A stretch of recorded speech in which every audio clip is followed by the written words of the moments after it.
আসসালামু আলাইকুম। কেমন আছেন সবাই? আশা করি সবাই অনেক বেশি ভালো আছেন। তো বন্ধুরা, আজ আমি আপনাদের জন্য এনেছি সিরামিক বায়োফিল্টার মিডিয়া নিয়ে একটি গুরুত্বপূর্ণ ভিডিও।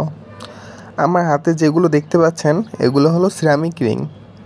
আপনার অ্যাকুরিয়ামের পানি পরিষ্কার ও সুস্থ রাখতে বায়োফিল্টার মিডিয়া গুরুত্বপূর্ণ ভূমিকা পালন করেন।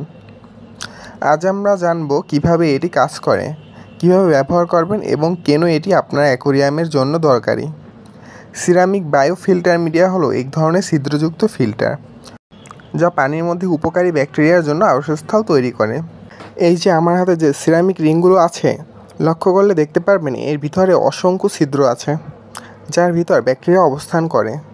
এই ব্যাকটেরিয়াগুলো অ্যামোনিয়া ও নাইট্রেটে রূপান্তরিত করে, যা পানির গুণমান ভালো রাখে।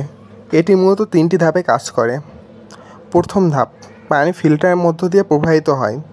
দ্বিতীয় ধাপ, ফিল্টার মিডিয়ার ছিদ্রের মধ্যে ব্যাকটেরিয়া জন্মায় ও ক্ষতিকারক রাসায়নিক দূর করে। তৃতীয় ধাপ, ফিল্টার করা পরিষ্কার পানি আবার অ্যাকুয়ারিয়ামে ফিরে আসে।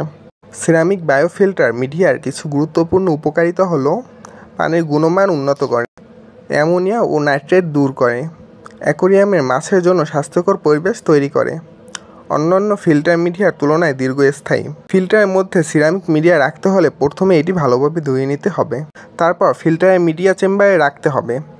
মাঝে মধ্যে পরিষ্কার করতে হবে, তবে পুরোপুরি ধোয়া যাবে না, কারণ এতে থাকা ব্যাকটেরিয়া ধ্বংস হয়ে যেতে পারে। অনেকের মনে প্রশ্ন থাকে, সিরামিক মিডিয়া বনাম স্পঞ্জ ফিল্টার বনাম অ্যাকুয়াটিভ কার্বন কোনটা ভালো?